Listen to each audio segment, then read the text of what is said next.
আসসালামু আলাইকুম রহমতুল্লাহ। বন্ধুরা, আপনাদেরকে একটা জিনিস দেখাই। দেখেন, আমি এখন আছি নতুন বাজার ভাটারা 100 ফিট মাদানী রুট।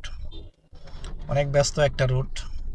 গাড়ি, রিক্সা, অটো, মানে কোনো কিছুর অভাব নাই, সব কিছুই আছে এবং খুব ব্যস্ত এলাকা। তো এখানে দেখেন দোকানপাটগুলো একটু অবস্থা দেখেন। পাশে দেখেন ওই যে দোকান, দোকানের যেই দোকান পাশে, দোকানের নিচে আবার হচ্ছে যে ফ্যানের মধ্যে, ফুটপাতের মধ্যে দেখেন কতটুকু রাস্তা দখল করে আছে। হ্যাঁ, তো অধিকাংশ রাস্তায় কিন্তু দখল করে আছে এই যে ফুটপাত দিয়ে।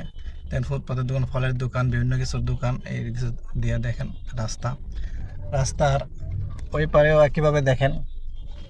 যদি দেখা যায়, ওই যে ওই পারে দেখেন, ওই পারে রাস্তার ওই পারে কাপড়ের বিভিন্ন দোকান দিয়ে এরকম কি হয়েছে, রাস্তাটা ব্লক হয়ে আছে।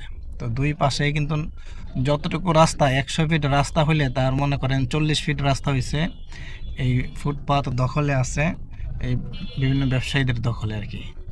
দেখেন, হ্যাঁ, এবং গাড়ির কত চাপ। তো এগুলো আসলে প্রতিরোধ বা ব্যবস্থা না করা গেলে বাংলাদেশের যানজট আসলে কোনোভাবে নিরসন করা যাবে না এবং আমাদের ভোগান্তিও কি কোনোভাবে কমবে না।